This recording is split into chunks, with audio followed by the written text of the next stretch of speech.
त्या चिंतन सभेला लोक किती आहेत हा भाग गौण आहे. चिंतन सभेला लोक किती आहेत हा भाग गौण आहे.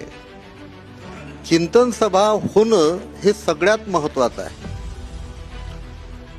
त्याचं कारण असं आहे की तुमचे आपले सगळ्यांचे विचार केवळ रविवारला संपूर्ण असणाऱ्या देशभर आणि जगभर जातात.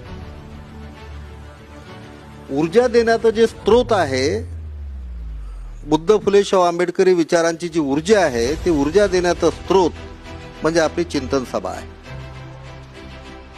संपूर्ण देश आणि जग म्हटलं तरी अतिशयोक्ती होणार नाही. आज प्रतिष्ठानकडे खूप आशेनं आणि खूप स्वाभिमानानं पाहत आहे. त्यामुळे आपल्याला प्रत्येक गोष्टीची असणारी जी ठेवण आहे ती वैचारिकतेच्या आणि कार्यकर्तृत्वाच्या आधारे इथं ठेवायची आहे. वैचारिकता केवळ पुढे गेली, कार्यकर्तृत्व मागं राहिलं तर ते तर काही शक्य होणार नाही. आणि म्हणून वैचारिकता आणि कार्यकर्तृत्व हातात हात घालून वैचारिकता आणि कार्यकर्तृत्व हातात हात घालून हे चालण्याची खूप आवश्यकता आहे.